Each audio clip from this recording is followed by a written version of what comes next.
రాష్ట్రంలోని ఆర్డబ్ల్యూఎస్ పనులకు సంబంధించి పెండింగ్ లో ఉన్న సుమారు 1000 కోట్ల రూపాయల బిల్లులను వెంటనే విడుదల చేయాలని స్వర్ణాంధ్ర ఆర్డబ్ల్యూఎస్ కాంట్రాక్టర్ల association general secretary G Srinivas Prasad ప్రభుత్వాన్ని కోరారు. మార్చి 31 లోపు ఈ బకాయిలు చెల్లించకపోతే వందలాది కాంట్రాక్ట్ కుటుంబాలు రోడ్డున పడే ప్రమాదం ఉందని ఆయన ఆవేదన వ్యక్తం చేశారు. గొల్లపూడిలోని గ్రామీణ నీటి సరఫరా పారిశుద్ధ శాఖ ప్రధాన కార్యాలయం ఎదుట నవ్యాంధ్ర ఆర్డబ్ల్యూఎస్ కాంట్రాక్టర్స్ అసోసియేషన్ రిలే నిరాహార దీక్ష చేపట్టింది. రాష్ట్రం నలుమూలల నుంచి విశేష సంఖ్యలో కాంట్రాక్టర్లు ఈ దీక్షలో పాల్గొన్నారు. బకాయి బిల్లులు చెల్లించాలని పెద్ద ఎత్తున నినదించారు. ఈ ధర్నాను ఉద్దేశించి అసోసియేషన్ ప్రధాన కార్యదర్శి జి శ్రీనివాస్ ప్రసాద్ తో పాటు పలువురు కాంట్రాక్టర్లు మాట్లాడారు. ప్రభుత్వం విడుదల చేస్తున్న నిధుల్లో 80 నుంచి 85% కేవలం కార్పొరేట్ కంపెనీలకే వెళ్తున్నాయని, మిగిలిన స్వల్ప మొత్తాన్ని పర్సెంటేజ్ పద్ధతి 750 మంది ఎంఎస్ఎంఈ కాంట్రాక్టర్లకు పంచుతున్నారని వారు విమర్శించారు. దీనివల్ల జీఎస్టీలు కట్టడానికే నిధులు సరిపోతున్నాయని, క్షేత్రస్థాయిలో పనులు చేసే చిన్న కాంట్రాక్టర్లకు ఎలాంటి ప్రయోజనం కలగటం లేదని పేర్కొన్నారు. ముఖ్యంగా ఫస్ట్ ఇన్ ఫస్ట్ అవుట్ పద్ధతిని అమలు చేస్తూ సీనియారిటీ ప్రకారం నిధులు విడుదల చేయాలని వారు డిమాండ్ చేశారు. కార్పొరేట్ సంస్థలకు ఎంఎస్ఎంఈలకు మధ్య వివక్ష చూపటం వల్ల ప్రభుత్వానికి చెడ్డ పేరు రావడమే కాకుండా గత 30 ఏళ్లుగా ఈ రంగాన్నే నమ్ముకున్న వారి ఉనికి ప్రశ్నార్థకమవుతుందని హెచ్చరించారు. జలజీవన్ మిషన్ వంటి ప్రతిష్టాత్మక పథకాలను అప్పులు చేసి మరీ ముందుకు తీసుకువెళ్తున్నామని, ప్రభుత్వం స్పందించి తమను బ్యాంక్ కరెక్ట్ కాకుండా కాపాడాలని కాంట్రాక్టర్లు విజ్ఞప్తి చేశారు. ఇప్పటి వరకు జరిగిన పేమెంట్స్ లో మాకు అన్యాయం జరిగింది. కార్పొరేట్ సంస్థలకే పేమెంట్ చేస్తున్నారు. కావున ముఖ్యంగా ఒకే మొక్కు చెప్తున్నాం, మాకు ఈ రోజు గనక పేమెంట్స్ ఎంతో కొంత రిలీజ్ అవ్వకపోతే ఉన్నది ఫర్దర్ గా 10వ తారీఖుకి క్లియర్ చేస్తామన్నారు. అది గనక జరగకపోతే ఫర్దర్ గా మేము జరుపుతున్న ఓఎండ్ఎం ప్రాజెక్టులు కానీ మేము చేస్తున్న పనులు కానీ 15వ తారీఖు నుంచి పూర్తిగా స్తంభింపు చేస్తాం. మేము అక్కడ ప్రాజెక్టులు కూడా ఆపేస్తాం. ఇప్పుడు ప్రతి గ్రామంలోనే జరుగుతున్న మేము ఓఎండ్ఎంలు చేస్తూ 2.5 సంవత్సరాల నుంచి మాకు బిల్స్ పెండింగ్ ఉన్నాయి. ₹1 రాలేదు. మేము కేవలం ప్రాజెక్టులో ఉన్న వర్కర్స్కి 1 నెల జీతం మాత్రమే పెండింగ్ ఉన్నాము. ఇప్పుడు దాకా మాకు 2.5 సంవత్సరాల నుంచి జీతాలు రావట్లేదు, డబ్బులు రావట్లేదు, బిల్స్ రావట్లేదు. కాబట్టి రేపు 15వ తారీఖు నుంచి నిర్వహితంగా ఓఎండ్ఎం స్కీములన్నీ ఆపేస్తాం. అది ఆపడం జరిగిందంటే ప్రతి మహిళ కూడా బిందు పట్టుకొని రోడ్డు మీదకి రావాల్సిన పరిస్థితి వస్తుంది. గవర్నమెంట్కి అటువంటి పరిస్థితి తెచ్చుకోవద్దని మా యొక్క అసోసియేషన్ నుంచి మేము విన్నవిస్తున్నాం. ఏలిన వారు దయచేసి మాకు వెంటనే బిల్లులు రిలీజ్ చేస్తే మేము ఇదే కంటిన్యూగా మా వర్క్స్ అనేది కంటిన్యూ చేస్తాం.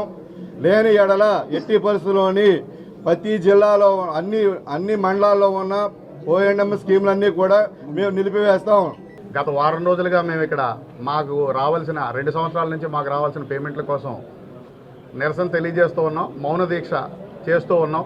ముఖ్యమంత్రి గారి దృష్టికి వెళ్ళింది, ఫైనాన్స్ మినిస్టర్ గారి దృష్టికి వెళ్ళింది అని చెప్తున్నారు తప్ప మాకు ఏ విధమైన సరైన రెస్పాన్స్ రాలేదు.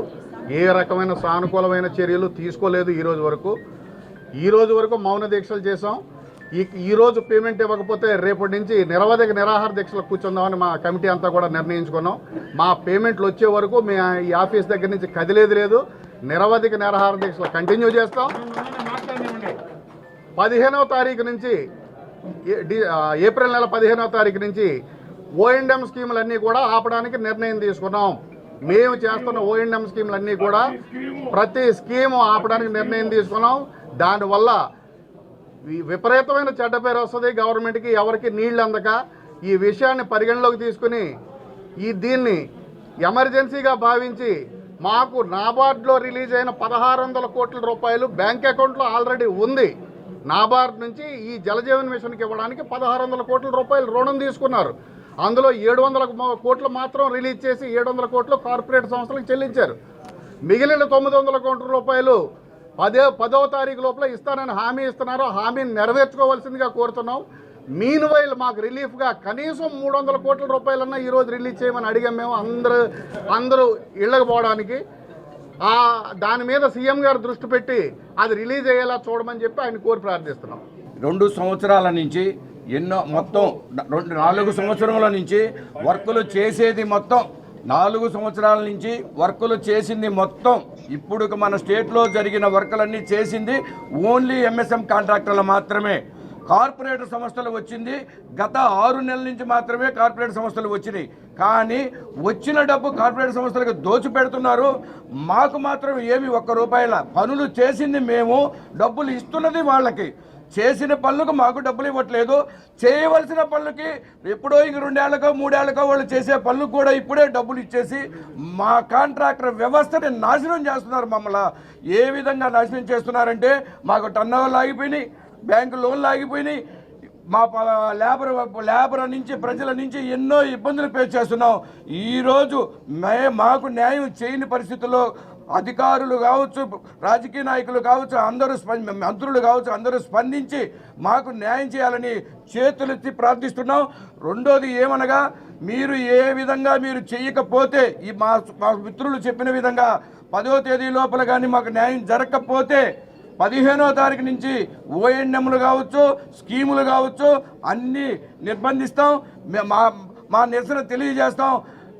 ఈ ప్రతి స్త్రీ ప్రతి గ్రామం నుంచి బిందులు తీసుకొని రోడ్డు మీదకి వచ్చే స్టేజ్కి తీసుకొస్తామని మీ దృష్టికి తెలియజేస్తున్నాం. దయచేసి మా అందరి గోడు విన్నవిస్తున్నాం. మీరు దయచేసి మా అందరికి పేమెంట్లు ఇప్పించవలసిందిగా ప్రార్థిస్తున్నాం. ప్రజాశ్రేయస్సే కూటమి ప్రభుత్వ ప్రధాన లక్ష్యమని సెంట్రల్ ఎమ్మెల్యే బోండా ఉమ తెలిపారు. ఎండలు పెరుగుతున్న నేపథ్యంలో ప్రజలకు, ముఖ్యంగా పాదచారులకు ఇబ్బందులు కలగకుండా నియోజకవర్గ వ్యాప్తంగా వీఎంసీ అధికారులతో సమన్వయం చేసి చలివేంద్రాలను ఏర్పాటు చేస్తున్నామని చెప్పారు. మాజీ కార్పొరేటర్లు స్వచ్ఛందంగా చలివేంద్రాలు ఏర్పాటు చేయడం అభినందనీయమన్నారు. సెంట్రల్ నియోజకవర్గం 23వ డివిజన్ పరిధిలోని లెనిన్ సెంటర్లో మాజీ కార్పొరేటర్ నెల్లిబండ్ల బాలస్వామి ఆధ్వర్యంలో ఏర్పాటు చేసిన చలివేంద్రాన్ని ఎమ్మెల్యే బోండా ఉమ ప్రారంభించారు. అనంతరం అక్కడికి వచ్చిన పాదచారులకు మజ్జిగ పంపిణీ చేశారు. ఈ సందర్భంగా ఆయన మాట్లాడుతూ ఎండలు తీవ్రంగా ఉన్న నేపథ్యంలో ప్రజలకు తాగునీరు అందుబాటులో ఉండేలా నియోజకవర్గంలో వివిధ ప్రాంతాల్లో చలివేంద్రాలు ఏర్పాటు చేస్తున్నామని తెలిపారు. అసంఘటిత కార్మికులు, ఆటో డ్రైవర్లు, రోడ్లపై పనిచేసే కార్మికులకు ఇవి ఎంతో ఉపయోగపడతాయని చెప్పారు. అనంతరం మాజీ కార్పొరేటర్ బాలస్వామి మాట్లాడుతూ ప్రతి సంవత్సరం డివిజన్ ప్రజల కోసం చలివేంద్రాలను ఏర్పాటు చేయడం తమ బాధ్యతగా భావిస్తున్నామని తెలిపారు. ఎండలు తీవ్రంగా ఉన్న నేపథ్యంలో ప్రజలు అవసరం లేకుండా బయటకు వెళ్లకుండా జాగ్రత్తలు తీసుకోవాలని సూచించారు. అలాగే తగినంత నీరు తీసుకోవడం వంటి జాగ్రత్తలు పాటించాలని చెప్పారు. వృద్ధులు, చిన్నపిల్లలు ప్రత్యేకంగా జాగ్రత్తగా ఉండాలని, అవసరానికి మించి ఎండలో బయటకు రావద్దని సూచించారు. ఎండలు మండుతున్నటువంటి తరుణంలో ప్రజల్ని కాపాడుకోవటం కోసం అన్ని రకాల చర్యలు ప్రభుత్వం తీసుకుంది. ప్రభుత్వ పరంగా ప్రతి డివిజన్లో, ప్రతి ముఖ్య కూడల్లో నగరపాలక సంస్థ, మున్సిపల్ కార్పొరేషన్ నుంచి చలివేంద్రాలు ఏర్పాటు చేశాం. అలాగే మా పార్టీ నాయకులు, మా కార్పొరేటర్లు, మా మాజీ కార్పొరేటర్లు, మా డివిజన్ పార్టీ ప్రెసిడెంట్లు అన్ని చోట్ల కూడా మజ్జిగ కేంద్రాలు, అలాగే మంచినీటి కేంద్రాలు, చల్లటి వాతావరణంలో చల్లటి మంచినీళ్ళు, మజ్జిగ అందించే విధంగా ఏర్పాట్లు చేశాం. ఏది ఏవైనా ప్రజలందరికీ విజ్ఞప్తి చేస్తూ ఉన్నాం. మండుతున్నటువంటి ఎండలు, మారినటువంటి వాతావరణ పరిస్థితుల్లో అతి ముఖ్యమైన పని ఉంటేనే తప్పితే ప్రజలు వీధుల్లోకి రావాలి. ప్రభుత్వ పరంగా అన్ని చర్యలు తీసుకుంటా ఉన్నాం. కానీ మీ ఆరోగ్యాలు కూడా మాకు ప్రభుత్వానికి చాలా ముఖ్యం కాబట్టి తప్పని పరిస్థితులు అయితేనే ఎండల్లో బయటికి రామని ప్రజలకు విజ్ఞప్తి చేస్తూ ఉన్నాం.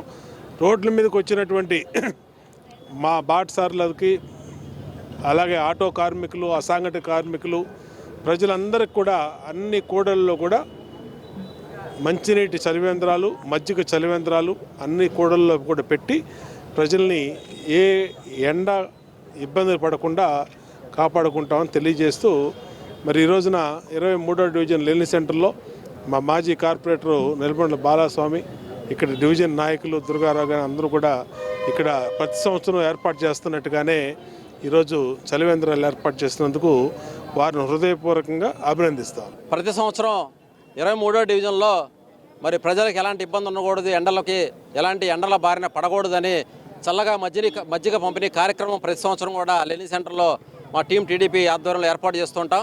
మరి ఈరోజు మా తల్లిదండ్రులు నెల్లిబండ్ల రాజు, సుశీల గారి పేరు మీద జ్ఞాపకార్థం ఈరోజు లెనిన్ సెంటర్లో చలివేంద్రం ఏర్పాటు చేయడం జరిగింది. మరి ఈ చలివేంద్రాన్ని స్థానిక శాసనసభ్యులు, ప్రభుత్వ విప్ మరి బోండా ఉమామహేశ్వర గారి చేతుల మీదుగా, ఎమ్మెల్యే గారి చేతుల మీదుగా ఓపెన్ చేసి మరి ప్రజలందరూ కూడా మజ్జిగ పంపిణీ కార్యక్రమం ఎమ్మెల్యే గారు నిర్వహించడం జరిగింది. చాలా సంతోషంగా భావిస్తున్నాము. మరి ప్రజలందరూ కూడా ఎమ్మెల్యే గారు చెప్పినట్టుగా ఎండల్లో బయటికి రాకుండా, ఏదైనా పని ఉంటే తప్ప ఎండల్లో బయటికి రాకుండా వీలైనంత వరకు మరి ఇళ్లలో ఉండి చూసుకోవాలని చెప్పి ఎమ్మెల్యే గారు పిలుపునివ్వడం జరిగింది. ప్రజలందరూ దీన్ని గ్రహించి ఈ సంవత్సరం ఎండలు ఎక్కువగా ఉంటాయి కాబట్టి మరి ఎండల్లోకి వస్తే కొంచెం వాటర్ ఎక్కువ తీసుకునే విధంగా మరి ఎండాకాలంలో తీసుకోవాల్సినటువంటి జాగ్రత్తలన్నీ కూడా తీసుకుంటూ బయటికి రావాలని చెప్పి స్థానిక ఎక్స్ కార్పొరేటర్గా నేను కూడా ప్రజలందరూ కూడా కోరుతున్నాను. ప్రజలకి మరి తెలుగుదేశం ప్రభుత్వం, కూటమి ప్రభుత్వం అంటేనే ఎప్పుడు కూడా సేవా దృక్పథంతో మరి చేయడం జరుగుతుంది. అట్లాగే ఇక్కడ ఎమ్మెల్యే గారు కూడా ఒక స్వచ్ఛంద సేవా సంస్థలాగా ఇక్కడ కార్యక్రమాలు నిర్వహించడం కూడా మనం చూస్తూ ఉన్నాము. కాబట్టి ఈ ఎండాకాలం మరి డివిజన్లో కార్పొరేషన్ కూడా కొన్ని చలివేంద్రాలను మున్సిపల్ కార్పొరేషన్ కూడా ఏర్పాటు చేయడం జరిగింది. దాంతోపాటుగా పార్టీ పరంగా మేము కూడా కొన్ని చలివేంద్రాలను ఏర్పాటు చేస్తున్నాం. ఎస్సీ క్రైస్తవులకు ఎస్సీ రిజర్వేషన్లు వర్తించమని చెప్పటం పూర్తిగా రాజ్యాంగ విరుద్ధమని, ఇది సమాజంలో అనేక వైషమ్యాలకు దారితీస్తుందని దళిత క్రైస్తవ ప్రతినిధులు తీవ్రంగా ఖండించారు. ఎస్టీ, బీసీ, ఓసీలు మతం మారితే మారని కులం హోదా ఎస్సీలకు మాత్రమే ఎందుకు మారుతుందని ప్రశ్నించారు. అందరికీ సమాన హక్కులను కల్పించేలా చట్టాలు తేవాలని, లేదంటే పార్లమెంట్లో చట్టం చేసి కుల వ్యవస్థను పూర్తిగా రద్దు చేయాలని కేంద్రాన్ని వారు డిమాండ్ చేశారు. ఎస్సీ క్రైస్తవులకు ఎస్సీ రిజర్వేషన్లు వర్తించవని చెప్పటం పూర్తిగా రాజ్యాంగ విరుద్ధమని, ఇది సమాజంలో అనేక వైషమ్యాలకు దారితీస్తుందని social empowerment chairman Kandru Sudhakar Babu, MRPS జాతీయ ప్రధాన కార్యదర్శి పొలిమేర హరికృష్ణ తీవ్రంగా ఖండించారు. విజయవాడ గాంధీనగర్లోని ఓ హోటల్లో ఏర్పాటు చేసిన విలేకరుల సమావేశంలో వారు మాట్లాడుతూ డాక్టర్ బిఆర్ అంబేద్కర్ రచించిన రాజ్యాంగ ప్రాథమిక సూత్రాలకు లోబడి చట్టాలు చేయాల్సి ఉండగా 1950 ప్రెసిడెన్షియల్ ఆర్డర్ ద్వారా క్రైస్తవాన్ని ఆచరించే ఎస్సీలకు రిజర్వేషన్లు నిరాకరించడం ఆనాటి పాలకుల కుట్ర అని వారు విమర్శించారు. రాజ్యాంగంలోని ఆర్టికల్ 15 అలాగే మత స్వాతంత్రపు హక్కు ప్రకారం దేశంలో ఎవరికైనా ఏ మతాన్నైనా స్వీకరించే స్వేచ్ఛ ఉందని వారు గుర్తు చేశారు. హిందూ, బౌద్ధ, సిక్కు మతాలను ఆచరించే ఎస్సీలకు లేని ఆంక్షలు కేవలం క్రైస్తవాన్ని ఆచరిస్తేనే ఎందుకు అమలు చేస్తున్నారని, ఇది దారుణమైన వివక్ష అని వారు ఆవేదన వ్యక్తం చేశారు. గుళ్లల్లోకి రానివ్వరు, ఇక్కడ క్రైస్తవాన్ని ఆచరిస్తే రిజర్వేషన్లు కోల్పోతారని బెదిరిస్తారు. అసలు ఈ దారుణమైన పరిస్థితులు ఏంటి అని వారు నిలదీశారు. కేంద్ర ప్రభుత్వం కేవలం ఒక వర్గానికే కొమ్ము కాస్తూ మైనార్టీలను మరియు క్రైస్తవులను నిర్లక్ష్యం చేస్తే భవిష్యత్తులో తీవ్ర మూల్యం చెల్లించుకోక తప్పదని వారు హెచ్చరించారు. ఈ తీర్పు మనం సుప్రీంకోర్టుని అందరం గౌరవించాల్సిందే, ప్రభుత్వ వ్యవస్థలను కూడా అందరం గౌరవించాల్సిందే. ఈ ఏ అయితే వ్యవస్థలు ఉన్నాయో వీటన్నిటికీ ఒక ఫ్రేమింగ్ సిస్టమ్ ఉంది మనలో. గౌరవ డాక్టర్ బాబాసాహెబ్ అంబేద్కర్ గారు ఏదైతే రాజ్యాంగం రాశారో అందులో ప్రాథమిక సూత్రాలు, ప్రాథమిక విధులకు ఒక ఫ్రేమ్, మన రాజ్యాంగం ఏ అయితే చట్టాలు చేయాలనుకున్నామో వాటికి లోబడి మనం చట్టాలు చేయాల్సిన అవసరం ఉంది. ఈ రీసెంట్గా ఇచ్చిన తీర్పు 1950 ప్రెసిడెన్షియల్ ఆర్డర్కి అనుకూలంగా ఉంది. 1950లో ఇచ్చిన ప్రెసిడెన్షియల్ ఆర్డర్ ఎస్సీ కులాలలో క్రైస్తవం ఎవరైతే ప్రాక్టీస్ చేస్తారో వాళ్ళకి ఎస్సీ రిజర్వేషన్ వర్తించదని క్లియర్ కట్గా ఇచ్చింది. ఈ ఇచ్చిన 19వ ప్రెసిడెన్షియల్ ఆర్డర్ పూర్తిగా రాజ్యాంగ విరుద్ధం. ఇది పూర్తిగా తప్పు. ఆనాటి ప్రభుత్వ పెద్దలు ఇది కుట్రతో చేసిన విషయం. దీన్ని మేమందరం తీవ్రంగా ఖండిస్తా ఉన్నాం. ఈ యొక్క నిమ్న జాతులు మరి ఎవరైతే ఆదరించి ఆశ్రయించారో వారిని కనిపెట్టుకుని ఉండడం ఈ దళితులు చేసినటువంటి పాపమా? ఒకసారి ఆలోచన చేయాలి. ప్రజా సంఘాలు, ప్రజాస్వామిక వాదులు ఈరోజు విజయవాడ నగరంలో ప్రజా సంఘాల తరఫున, దళిత క్రైస్తవ ప్రజా సంఘాల తరఫున ఈ అంశం మీద మరి కేంద్ర రాష్ట్ర ప్రభుత్వాలు ఇప్పటికే సోదరులారా మనకు తెలుసు, భారత రాజ్యాంగం 1950 జనవరి 26 నుంచి అమల్లోకి వచ్చింది. రాజ్యాంగం అమల్లోకి వచ్చిన తర్వాత ఇప్పటికే 106 సార్లు రాజ్యాంగ సవరణ జరిగింది. మేమైతే ఒకటి డిమాండ్ చేస్తున్నాం ఈ ప్రజా సంఘాల తరఫున, ఎస్సీలు మా సోదరులకు ఇచ్చే రిజర్వేషన్లో ఆ ఏదైతే 1% ఉందో ఆ 1%ని ఎస్సీ జాబితాలో చేర్చి వారికి కూడా ఎస్సీకి మరి వర్తించే రిజర్వేషన్లకు వర్తించే విధంగా మరి కేంద్ర రాష్ట్ర ప్రభుత్వాలు చర్యలు తీసుకోవాలని చెప్పి సందర్భంగా తెలియజేస్తున్నాం. ముఖ్యంగా ఈ రోజున సుప్రీంకోర్టు యొక్క రాజ్యాంగంలోని 14, 15 మరి 25 ఆర్టికల్స్ ప్రకారం ఇచ్చినటువంటి తీర్పు రాజ్యాంగ విరుద్ధంగా భావిస్తున్నాం. 1937లోనే బాబాసాహెబ్ అంబేద్కర్ గారు ఈ రకంగా నిమ్న జాతులు వివక్షతకు గురి అవుతున్నారు, సామాజిక ఆర్థిక సమకాలీన పరిస్థితులు మారినంత వరకు, కుల వ్యవస్థ ఉన్నంత వరకు ఈ రిజర్వేషన్లు ఉండాలని ఆనాడు చెప్పినప్పుడు ఇది కాకతాళీయంగా తీసుకుంటూ ప్రభుత్వాలు సరైనటువంటి పకడ్బందీగా ఈ యొక్క విధి విధానాలని చట్టాలని సరిగ్గా అమలు చేయకపోవటం ఈనాడు వివక్షతకు కారణమైంది. మరి ముఖ్యంగా దళిత క్రైస్తవులు అనేటువంటి వాళ్ళు ఎందుకు వివక్షతకు గురవుతున్నారు? ఈ దేశంలో అన్ని మతాలకి స్వేచ్ఛ ఉన్నప్పుడు క్రైస్తవులకు ఎందుకు స్వేచ్ఛ లేదు? దళితులు అనగా అట్టడుగు కులాల వారు, అణగారిన వర్గాల వారు, మరి నిమ్మన జాతులైనటువంటి వారు ప్రత్యక్షంగా కుల వివక్షత లేకపోయినా పరోక్షంగా కుల వివక్షత అనేది కొనసాగుతూ దేశంలో నిరాటంకంగా సాగుతున్నటువంటి ఈ యొక్క దుశ్చర్యలను ఖండిస్తున్నాం. నగరంలో జాతీయ బీసీ సంక్షేమ సంఘం అధ్యక్షులు లాకా వెంగళరావు యాదవ్ 55వ జన్మదినోత్సవ వేడుకలు ఘనంగా జరిగాయి. 4 దశాబ్దాల కాలంగా బీసీ ఉద్యమం కోసం పనిచేసిన వ్యక్తి లాకా వెంగళరావు యాదవ్ అని బీసీ నాయకులు కొనియాడారు. లాకా వెంగళరావు బీసీ సంక్షేమ సంఘం నాయకుడిగానే కాకుండా రాష్ట్ర యాదవ సంఘం నాయకుడిగా కూడా రాణించారని ప్రశంసించారు. జాతీయ బీసీ సంక్షేమ సంఘం అధ్యక్షులు లాకా వెంగళరావు యాదవ్ 55వ జన్మదినోత్సవ వేడుకలు జాతీయ బీసీ సంక్షేమ సంఘం కార్యాలయం నందు ఘనంగా జరిగాయి. ఈ వేడుకల్లో రాష్ట్ర అధ్యక్షులు ఆవల నరసింహారావు, రాష్ట్ర ఉపాధ్యక్షులు ఎలమందరావు, రాష్ట్ర నాయకులు నాగులమీర, నగర ప్రెసిడెంట్ మల్లెబాబు, రాష్ట్ర యువజన కార్యదర్శి అమర్ సింగ్, రవీంద్ర, సిటీ అధ్యక్షులు సీరం నాగమల్లేశ్వరరావు తదితరులు పాల్గొన్నారు. ఈ సందర్భంగా వారు మాట్లాడుతూ 4 దశాబ్దాల కాలంగా బీసీల అభ్యున్నతి కోసం కృషి చేస్తున్న జాతీయ బీసీ సంక్షేమ సంఘం అధ్యక్షులు లాకా వెంగళరావు యాదవ్ 55వ జన్మదినోత్సవ వేడుకలు ఘనంగా నిర్వహిస్తున్నట్లు తెలిపారు. లాకా వెంగళరావు ఒక నిబద్ధత కలిగిన నిజాయితీపరుడని, ఎంతో మంది బీసీ నాయకులు ఆయనకు ముందుకు వచ్చినప్పటికీ కనుమరుగయ్యారని, వెంగళరావు మాత్రం ప్రజల గుండెల్లో చిరస్థాయిగా నిలిచిపోయారన్నారు. బీసీల కోసం నిరంతరం పనిచేసే వెంగళరావు యాదవ్ మరెన్నో జన్మదినోత్సవాలు జరుపుకోవాలని ఆకాంక్షించారు. బీసీలకు రక్షణ చట్టం తీసుకురావాలనేదే లాకా వెంగళరావు కోరిక, తమ కోరిక అని చెప్పుకొచ్చారు. ఎందుకంటే ఈ రోజు లాకా వెంగళరావు గారు 4 దశాబ్దాలుగా ఈ బీసీ ఉద్యమం కోసం పనిచేస్తున్నారు. అనేక మంది బీసీ నాయకులు వచ్చారు, కానీ ఒక కమిట్మెంటు, ఒక కసి, ఒక నిబద్ధత, నిజాయితీ లేని కారణంగా వాళ్ళు ఎంతోమంది కనుమరుగైపోయారు. కానీ వాళ్ళు లాకా వెంగళరావు గారు నిజాయితీగా పనిచేస్తున్నారు కాబట్టి జన హృదయాల్లో ఆయన ఉన్నారు. రాష్ట్ర వ్యాప్తంగా ఆయనకి ప్రజా పునాది ఉంది. ఆయన బీసీ సంక్షేమ సంఘం నాయకుడిగానే కాకుండా రాష్ట్ర యాదవ సంఘం జాతీయ నాయకుడిగా కూడా ఆయన రాణించారు. కాబట్టి అటువంటి నాయకులను మనం కాపాడుకోవాలి. రాష్ట్ర బీసీ సంక్షేమ సంఘం తరఫున మేము అనేక పోరాటాలు నిర్వహిస్తున్నాం. ఇప్పుడు కూడా ఈ రాష్ట్ర ప్రభుత్వాన్ని మేము అడుగుతున్నాం, బీసీలకు రక్షణ చట్టం తీసుకురావాలని మా ప్రధాన డిమాండ్. అది కూడా మహిళలకు కూడా చట్టసభలో రిజర్వేషన్లు చేయాలని ఈ పార్లమెంట్లోనే మేము డిమాండ్ చేశాం.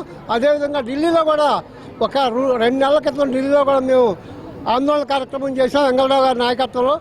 ఇవాళ నగరంగా రాష్ట్రంగా కూడా భారతదేశ స్థాయిలో గొప్ప పేరు సాధించినందుకు వాళ్ళ తల్లి కడుపు చల్లగా ఉండాలని చెప్పి నేను కోరుకుంటూ ఆ దేవుడి దీవెనలన్నీ కూడా ఆయనకు ఉండాలని కోరుకుంటున్నాను. ఎందుకంటే ఆయన చాలా ముఖ్యం ఈ బీసీలకి. ఇప్పుడు దాదాపు 4 దశాబ్దాల నుంచి కూడా ఆయన అన్వేషం కృషి చేసి ఈ బీసీ చట్టాలను తీసుకురావాలని దాదాపు ఇక్కడ రాష్ట్ర స్థాయి కాకుండా దేశ స్థాయిలో కూడా ప్రభుత్వానికి తెలియపరిచేదానికి అక్కడ కూడా పోయి ధర్నా చేయటం, ఇవన్నీ కూడా ఈ బీసీలకి శుభసూచకంగా ఆయన ఉంటేనే జరుగుతుందని చెప్పి మా ఆశ. ఆయన వెనకనే ఇవాళ బీసీ సంఘాలన్నీ కూడా ఆయన చుట్టూరు తిరుగుతున్నాయి. ఎందుకంటే ఇలాంటి మహానుభావుడు ఎంతో అవసరం అని చెప్పి ఇలాంటి 55 దినం శుభదినంగా పుట్టినరోజు జరుపుకోవటం చాలా విలువైన సమాచారం. ఇట్లాంటి శుభదినాలు ఎన్నో జరుపుకోవాలని ఆశిస్తూ ఆ భగవంతుడు ఆయన ఆశీస్సులు, ఆయుర ఆరోగ్య అష్టౌషధాలు సౌకర్యాలన్నీ కూడా సమకూర్చాలని ఆ భగవంతుడిని ప్రార్థిస్తూ జాతీయ బీసీ సంఘం అధ్యక్షులు లాగా వెంగళరావు గారు మా అధ్యక్షుడు వారి పుట్టినరోజు 55 జన్మదిన శుభాకాంక్షలు. మా సిటీ కమిటీ మొత్తం ఈరోజు అందరూ కలిసి వారి పుట్టినరోజు జరుపుకోవడం చాలా ఆనందకరం. ఇలాంటి పుట్టినరోజు ఎన్నో జరుపుకోవాలని మేము చాలా ఆశిస్తున్నాం. రానున్న రోజుల్లో మా అధ్యక్షులు వారు ఉన్నతమైన పదవుల్లో ఉండాలని మేము మనస్ఫూర్తిగా కోరుకుంటున్నాం. నమస్కారం. ఈరోజు మేమంతా సేవా కార్యక్రమంలో చీరల పంపిణీ, నెక్స్ట్ వచ్చేలాపటికి మా డ్వాక్రా మహిళలందరికీ చీరలు ఇచ్చామండి. అలాగే మా కమిటీ అందరూ కూర్చొని ఇది ప్లాన్ చేసుకొని మేమందరం ముందుకెళ్తున్నాం. జాతీయ బీసీ సంక్షేమ సంఘం కేంద్ర కార్యాలయం ముందు ఈరోజు నా యొక్క 55వ జన్మదినోత్సవ వేడుకలు విజయవాడ జాతీయ బీసీ సంక్షేమ సంఘం నగర శాఖ అలాగే రాష్ట్ర శాఖ ఆధ్వర్యంలో ఈరోజు ఇక్కడ నిర్వహించడం జరిగింది. ముఖ్యంగా ఈ యొక్క కార్యక్రమానికి ప్రధానకర్త రాష్ట్ర యోజన కార్యదర్శి అమర్ సింగ్, అలాగే రవీంద్ర గారు, అలాగే సిటీ అధ్యక్షులు సీరం నాగమల్లేశ్వరరావు గారు, రాష్ట్ర ఉపాధ్యక్షులు చెప్పిడి కృష్ణమోహన్ గారు, మరో రాష్ట్ర ఉపాధ్యక్షులు యలమందరావు గారు, అలాగే నాగుల మీరా గారు రాష్ట్ర యోజన ఉపాధ్యక్షులు, వీరందరూ కలిసి ఈ యొక్క కార్యాలయంలో ఈ మొట్టమొదటిసారిగా నా యొక్క జన్మదినోత్సవ వేడుకలు ఇప్పటివరకు నేను ఎప్పుడూ జరుపుకోలేదు. అంటే వీరందరూ కూడా ఉత్సాహంగా మరి వారు మేము చేస్తున్నటువంటి సేవలను గుర్తించి అట్లాగే పేదలకి కొంతమందికి చీరల పంపిణీ కార్యక్రమం ఇవన్నీ కూడా ఏర్పాటు చేయడం జరిగింది. కాబట్టి ఈ యొక్క కమిటీ అందరికీ కూడా నా హృదయపూర్వక కృతజ్ఞతలు తెలియజేస్తూ ఉన్నాను. కృష్ణా జిల్లా చల్లపల్లి పోలీస్ స్టేషన్ కు చెందిన వాహనంలో పేలుడు సంభవించింది. దీపావళి సందర్భంగా సీజ్ చేసిన టపాసులను తరలిస్తుండగా ప్రమాదం చోటు చేసుకుంది. పోలీస్ వాహనంలో టపాసులు ఒక్కసారిగా పేలటంతో పెద్ద ఎత్తున మంటలు చెలరేగాయి. దీంతో వాహనం పూర్తిగా దగ్ధమైంది. ఈ ప్రమాదంలో ఎస్ఐ సహా 4 పోలీస్ సిబ్బంది తీవ్రంగా గాయపడ్డారు. వారిని వెంటనే సమీప ఆసుపత్రికి తరలించి చికిత్స అందిస్తున్నారు. గాయపడిన వారిలో 2 పరిస్థితి విషమంగా ఉన్నట్లు వైద్యులు తెలిపారు. ఈ ఘటనపై పోలీసులు దర్యాప్తు కొనసాగుతుంది. పోలీస్ వాహనంలో టపాసులు తీసుకెళ్తున్న సమయంలో ప్రమాదవశాత్తు పేలుడు సంభవించిందా లేక ఎవరైనా ఉద్దేశపూర్వకంగా చేశారా అనే అంశాలపై పోలీసులు ఆరా తీస్తున్నారు. పోలీస్ వాహనంలో టపాసులు ఒక్కసారిగా పేలడంతో పెద్ద ఎత్తున మంటలు చెలరేగాయి. దీంతో వాహనం పూర్తిగా దగ్ధమైంది. ఈ ప్రమాదంలో ఎస్ఐ సహా 4 పోలీస్ సిబ్బంది తీవ్రంగా గాయపడ్డారు. వారిని వెంటనే సమీప ఆసుపత్రికి తరలించి చికిత్స అందజేస్తున్నారు. గాయపడిన వారిలో 2 పరిస్థితి విషమంగా ఉన్నట్లు వైద్యులు తెలిపారు. ఈ ఘటనపై పోలీసులు దర్యాప్తు కొనసాగుతుంది. పోలీస్ వాహనంలో టపాసులు తీసుకువెళ్తున్న సమయంలో ప్రమాదవశాత్తు పేలుడు సంభవించిందా లేక ఎవరైనా ఉద్దేశపూర్వకంగా చేశారా అనే అంశాలపై పోలీసులు ఆరా తీస్తున్నారు.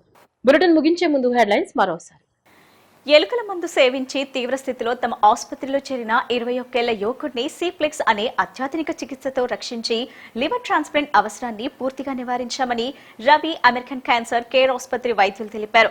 గ్యాస్ట్రెంట్రాలజిస్ట్ అండ్ హెపటాలజీ నిపుణుడు డాక్టర్ ప్రణీత్ మోవా ఆధ్వర్యంలో 3 విడతలుగా చికిత్స అందించడంతో యువకుడు ప్రమాదం నుంచి బయటపడ్డాడని చెప్పారు. ఈ సందర్భంగా ఆసుపత్రి సీఈఓ డాక్టర్ రవి కిరణ్ మాట్లాడుతూ స్పెక్ట్రా ఆస్ట్రియా వంటి అత్యాధునిక పరికరం తమ ఆసుపత్రిలో అందుబాటులో ఉండటం వల్లే ఇలాంటి క్లిష్టమైన కేసులను సమర్థంగా ఎదుర్కొంటున్నామని చెప్పారు. విష పదార్థాలు సేవించిన సందర్భాల్లో ప్రతి నిమిషం కీలకమని, ముఖ్యంగా 72 గంటల్లోపు సిప్లెక్స్ చికిత్స అందిస్తే ప్రాణాలను కాపాడటమే కాకుండా లివర్ నష్టాన్ని కూడా గణనీయంగా తగ్గించవచ్చునని స్పష్టం చేశారు. అత్యాధునిక వైద్య సదుపాయాలు, నిపుణుల సేవలు అందుబాటులో ఉంటే ఎంత క్లిష్టమైన పరిస్థితినైనా అధిగమించవచ్చునని చెప్పారు. Patient 21 year old male patient అండి. రీసెంట్లీ ఏదో ఇంట్లో గొడవల కారణంగా ఈ రొడెంటిసైడ్ అంటే ఈ ఎలుకల్ని నివారించడానికి యూజ్ చేసే పేస్ట్ని తినటం జరిగింది. దీనివల్ల లోకల్లీ ఒక హాస్పిటల్లో అడ్మిట్ అయి ఉన్నారు. అక్కడ 3 రోజులు వైద్యం తర్వాత లివర్ ట్రాన్స్ప్లాంట్ అనేది చేయాలి అని చెప్పి వాళ్ళు చెప్పేటప్పటికి, కండిషన్ కూడా సీరియస్ అవుతుందని చెప్పేటప్పటికి వాళ్ళు నెక్స్ట్ మన దగ్గరికి వచ్చారు పేషెంట్ అని. సో మన దగ్గరికి వచ్చేటప్పటికే పేషెంట్ లివర్ కండిషన్ అనేది ప్రోగ్రెసివ్గా డ్యామేజ్ అనేది కనపడతా ఉన్నాయి రిపోర్టుల ప్రకారం.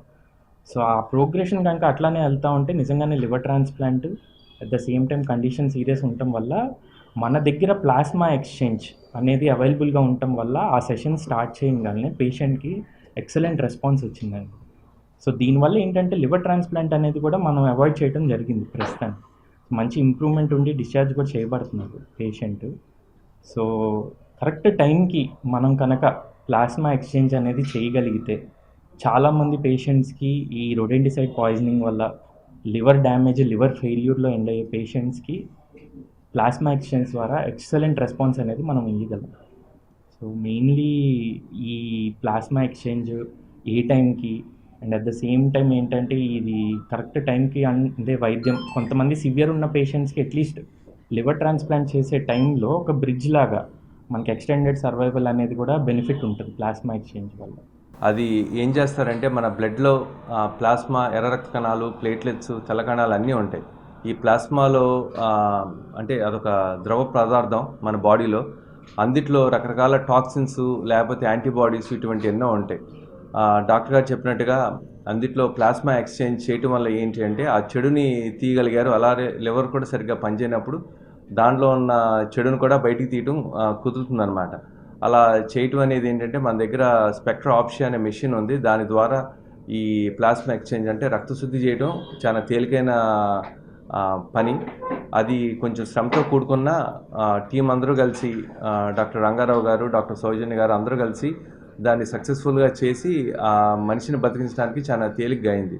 ఇది డాక్టర్ గారు వాళ్ళు డైలీ ఒక 3 days పాటు చేశారు. దాంతోనే లివర్ పారామీటర్స్, రక్తం సంబంధించినటువంటి పీటీ ఐఎన్ఆర్ అన్నీ కూడా చాలా ఇంప్రూవ్మెంట్ వచ్చి తను బాగా రికవర్ అయ్యాడు.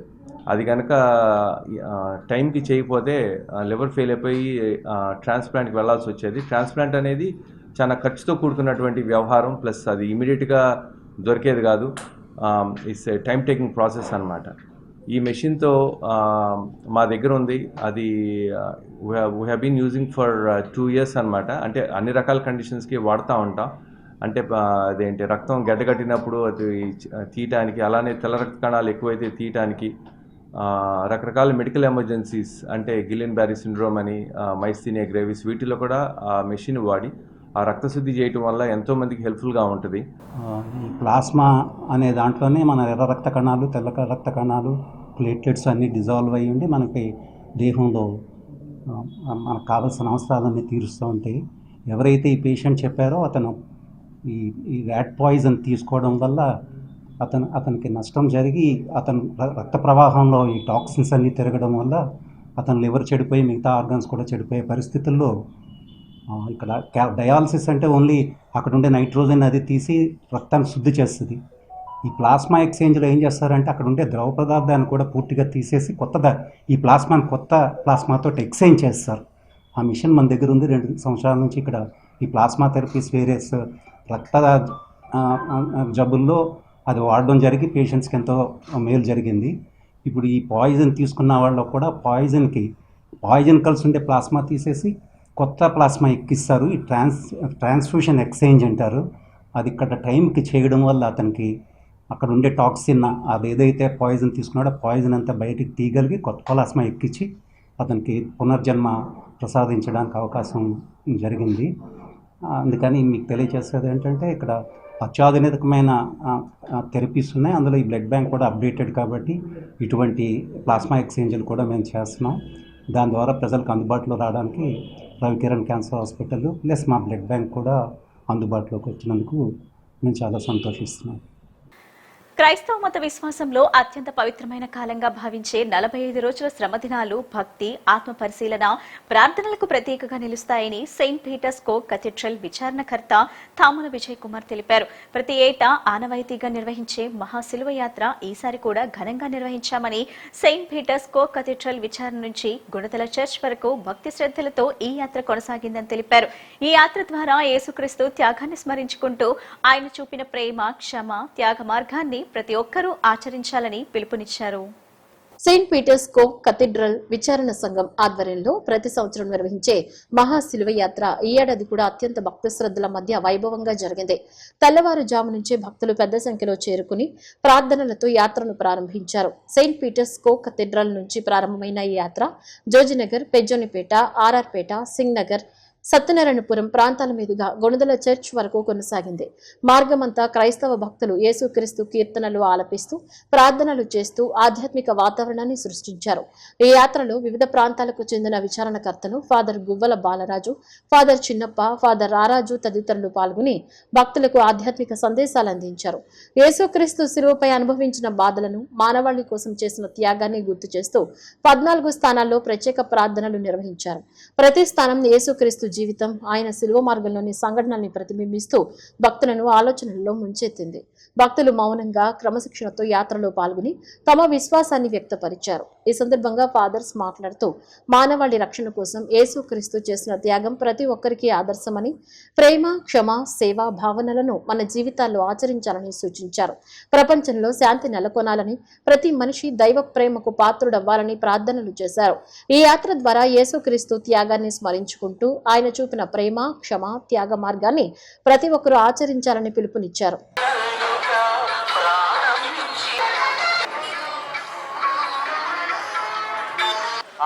ఎడల ప్రేమతోనూ మనం నడుద్దాము.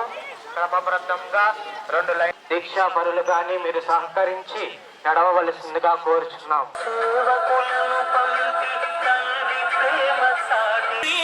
అంటే కోపము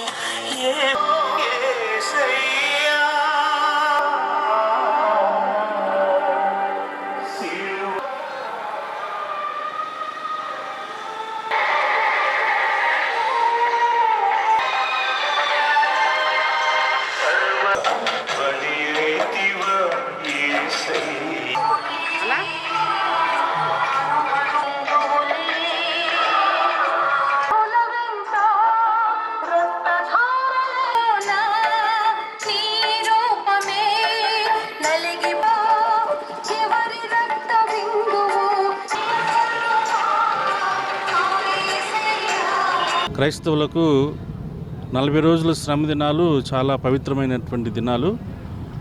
ముఖ్యంగా ఈ పాస్కా పవిత్ర వారం అనేది ఇంకా అతి పవిత్రమైనటువంటిది. ఈ శ్రమ దినాలు ప్రారంభమైన నాటి నుండి క్రైస్తవులందరూ కూడా ఉపవాసాలు చేస్తూ, ప్రార్థన చేస్తూ, దాన ధర్మాలు చేస్తూ, చేసినటువంటి పాపాలకు ప్రాయశ్చిత్తం చెల్లిస్తూ ఒక మంచి జీవితాన్ని జీవించాలని అనేక పాదయాత్రలు చేస్తూ, పుణ్యక్షేత్రాలను దర్శిస్తూ వారి యొక్క విశ్వాసాన్ని ప్రదర్శిస్తున్నారు. ఈ పాస్కా పవిత్ర వారంలో ముఖ్యంగా ప్రతి సంవత్సరము ఆనవాయితీగా వస్తున్నటువంటి ప్రకారము విజయవాడ 1 టౌన్లో ఉన్నటువంటి సెయింట్ పీటర్స్ కో కేథడ్రల్ ఆధ్వర్యంలో చుట్టుప్రక్కల ఉన్నటువంటి విచారణలు పెజ్జోన్పేట, రాజరాజేశ్వరిపేట, జోజినగరు, సింగనగరు, సత్యనారాయణపురం ఈ విచారణలో ఉన్నటువంటి విశ్వాసులందరినీ కూడా కలుపుకొని గుణదలమాత పుణ్యక్షేత్రానికి పాదయాత్రగా వెళ్ళటం ఒక ఆనవాయితీగా వస్తున్నటువంటి కార్యక్రమం. 2026 నేడు యొక్క పవిత్ర వారంలో ప్రత్యేకంగా సెయింట్ పీటర్ కేథడ్రల్ చర్చ్ నుంచి గుణదలమాత పుణ్యక్షేత్రం వరకు ఈ విధంగా మహాశిలవ యాత్రను పాదయాత్రగా మేము అక్కడికి వెళ్తుండే యొక్క సమయంలో ప్రత్యేకంగా యేసు ప్రభువు ఈ భూలోకానికి పాప క్షమాపణ, శాంతి, సమాధానం రావాలనే ఉద్దేశంతో ఈ యొక్క పాదయాత్ర చేసుకుంటూ ప్రభు తన యొక్క శ్రమలను, బాధలను, మరణాన్ని ఏ విధంగా అయితే అనుభవించి ఉన్నారో ఆ యొక్క బాధలో, శ్రమలో పాలు పంచుకునే దానికి మేమందరం కూడా గురువులు, కన్యాశ్రీలు మరియు క్రైస్తవులు అందరూ కూడా ఈ యొక్క పాదయాత్రలో పాల్గొని మేమంతా కూడా ఆ ప్రభు యొక్క బాధలో పాలు పంచుకుంటూ మరియు ఈ యొక్క పాదయాత్ర ద్వారా మా యొక్క విశ్వాసాన్ని క్రైస్తవులందరితో కలిసి మరియు మిగతా ప్రజలతో కలిసి మా యొక్క విశ్వాసాన్ని ప్రకటిస్తూ మేము ఆ యొక్క విశ్వాస మార్గంలో జీవించడానికి, ఆయన చూపించిన యొక్క ప్రేమ మార్గంలో చూపించడానికి ఈ యొక్క పాదయాత్రలో మేము ప్రత్యక్షంగా చూపిస్తూ ఉన్నాం. ప్రత్యేకంగా మేమందరం కూడా ఈ జోజినగర్ సెయింట్ పీటర్స్ వికారియట్ ఫాదర్స్ అందరూ కూడా కలిసి ఈ ప్రత్యేకమైనటువంటి శిలువ యాత్రని ప్రారంభించుకొని ప్రజలందరికీ కూడా దైవ ప్రేమ ఎలా ఉంటుందో, దైవ ప్రేమ ఏ విధంగా ఈ లోకానికి సర్వమానవాళి యొక్క రక్షణార్థంగా తను ఏ విధంగా శిలువ పాటులు పొందాడో వాటన్నిటినీ కూడా శిలువ మార్గం అనేటువంటి కొన్ని సూచనల ద్వారా, ముఖ్యంగా 14 స్థలాలు అనేటువంటివి యేసు ప్రభు యొక్క పాటుల వివరణ అంతా కూడా మనకు వాటిల్లో కనబడతా ఉంటుంది. ప్రతి స్థలాన్ని కూడా ధ్యానించటం ద్వారా ప్రజలు దేవుని యొక్క ప్రేమ, దేవుని యొక్క దీవెన ఏ విధంగా తను మన మీద కృమ్మరిస్తూ ఉన్నాడో వాటన్నిటిని కూడా ధ్యానించుకుంటూ ఒక్కొక్క స్థలంలో దేవుని యొక్క ప్రణాళికని ఈ లోకానికి దేవుడు అందజేసినటువంటి తీరును కూడా మనం ధ్యానం చేసుకుంటూ ముందుకు సాగుతూ ఉన్నాం. క్రైస్తవులుగా, దేవునికి బిడ్డలుగా ఆయన అనుసరిస్తున్న వాళ్ళగా మేమందరూ కూడా నేర్చుకున్నది ఏంటంటే, తోటి వారిని మన ఎడలు ఎవరైనా అపరాధం చేస్తే క్షమించమనే జ్ఞానం, ఆ యొక్క మంచి మనసు ప్రభు నుండి నేర్చుకున్నాం. ఈరోజు ఇంత జనవాహిలో మనం ఉన్నామంటే ఒకే ఒక విశ్వాసానికి సంకేతం. మేమంతా కూడా ప్రభువు నుండి నేర్చుకున్నది ఇది బాహటంగా ప్రతి ఒక్కరికి మేము చాటి చెప్తున్నాం. ఈ యొక్క కలయిక ఏమిటంటే అందరూ కూడా సమానము, ప్రతి ఒక్కరు కూడా క్షమించబడాలి, అందరూ కూడా దేవుని రాజ్యములు సమానులు అన్నటువంటి భావానికి ఐక్యతగా ఇది చూపిస్తుంది. మానవులకు బలహీనలం అనేక సందర్భాలు చిన్న చిన్న తప్పులు చేస్తాం.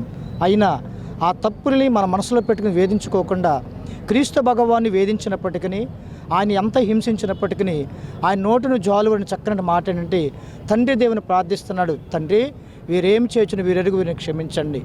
అలాంటి మంచి మనసు మనందరికీ ఎప్పుడైతే ఉంటుందో, ఆ క్షమాపణ కూడా మనం ఎప్పుడు ఉంటుందో, మనందరం కూడా సంతోషంగా ఆనందంగా ఉండటానికి, ఎలాంటి గొడవలు లేకుండా ఉండటానికి చక్కనటువంటి బోధ యేసుక్రీస్తు బోధ.